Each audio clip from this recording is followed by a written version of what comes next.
बांग्लादेश की सियासत में फिर हलचल तेज है। प्रधानमंत्री पद की शपथ लिए तारिक रहमान को महज कुछ ही दिन हुए हैं और विरोध के स्वर बुलंद कर दिए हैं नाहिद इस्लाम ने। आरोप सीधे सत्ता पर हैं, इशारों में भारत का भी जिक्र हुआ है। सवाल ये कि क्या बांग्लादेश में पुरानी सियासी ताकतों की वापसी की पटकथा लिखी जा रही है? क्या नई सरकार की शुरुआत ही टकराव से हो रही है? क्या आवामी लीग की वापसी की आहट है? और क्या भारत का नाम इस बहस में क्यों लिया गया? आज इस वीडियो में हम इसी मुद्दे पर बात करेंगे। नमस्कार, स्वागत है आपका न्यूज़ 18 राजस्थान के डिजिटल चैनल पर और आपके साथ मैं हूं वंदना त्यागी। बांग्लादेश में हालिया चुनाव के बाद बांग्लादेश नेशनलिस्ट पार्टी यानी बीएनपी की सरकार बनी है, जिसके नेता हैं तारिक रहमान। लेकिन चुनाव के नतीजों के साथ ही सियासी खेमों में खींचतान शुरू हो गई है। नाहिद इस्लाम, जो नेशनल सिटीजन पार्टी के संयोजक हैं और पूर्व अंतरिम प्रमुख मोहम्मद यूनुस के करीबी माने जाते हैं, उन्होंने आवामी लीग के दफ्तर फिर से खुलने पर कड़ा एतराज जताया है। उनका दावा है कि बिना सरकार की हरी झंडी ऐसा संभव नहीं है। इधर आवामी लीग, जिसकी अगुवाई पूर्व प्रधानमंत्री शेख हसीना करती रही हैं, उनके कई जिलों में दफ्तर खुलने की खबर सामने आई है। सियासी बयानबाजी के बीच भारत का नाम भी चर्चा में है। वहीं नए खेल मंत्री ने भारत और बीसीसीआई से रिश्ते सुधारने के संकेत दिए हैं। तो क्या बांग्लादेश में नई सरकार के सामने सबसे बड़ी चुनौती राजनीतिक स्थिरता की है?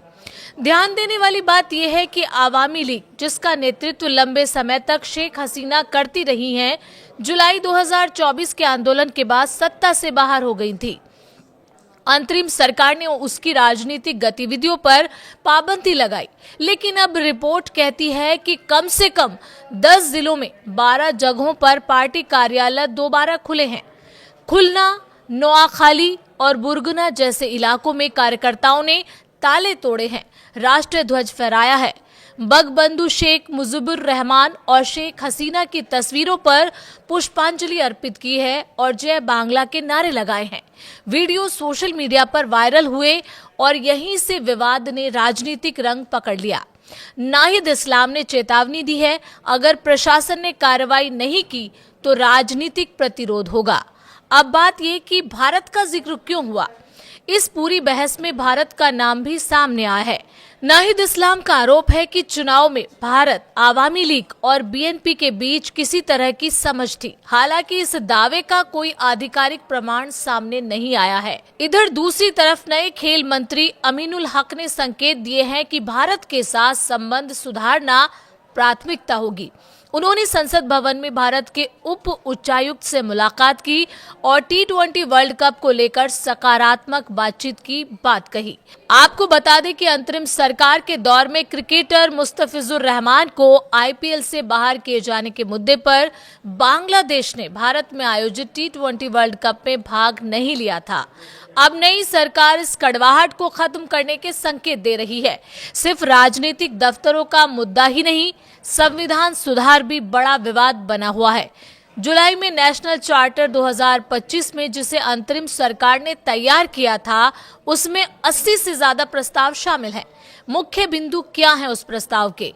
उस प्रस्ताव के मुताबिक महिलाओं की राजनीतिक भागीदारी बढ़ाना, प्रधानमंत्री कार्यालय की सीमा तय करना, राष्ट्रपति की शक्तियों को मजबूत करना, न्यायपालिका की स्वतंत्रता सुनिश्चित करना, 350 संसदीय संसद के साथ 100 सदस्य उच्च सदन का गठन। इस चार्टर को 60% से ज्यादा मतदाताओं ने समर्थन दिया था, लेकिन बीएनपी सांसदों ने संविधान सुधार परिषद में शपथ लेने से इनकार कर दिया।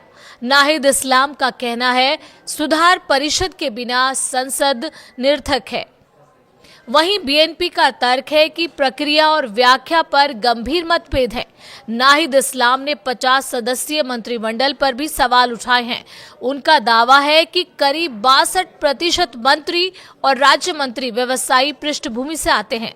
उन्होंने कहा, व्यवसायी होना अपराध नहीं, लेकिन विविध पेशों से प्रतिनिधित्व होना चाहिए था। साथ ही राष्ट्रीय सुरक्षा सलाहकार खलीलुर रहमान को मंत्रिमंडल में शामिल करने पर आपत्ति जताई गई। तो तस्वीर साफ है, नई सरकार, पुराना अविश्वास, संविधान सुधार पर टकराव, आवामी लीग की सक्रियता, भारत के साथ रिश्तों पर नई दिशा की कोशिश। बांग्लादेश इस वक्त राजनीतिक संक्रमण के दौर में है।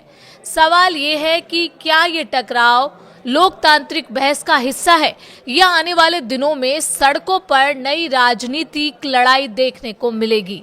आपको क्या लगता है? आप अपनी राय हमें कमेंट के जरिए बता सकते हैं।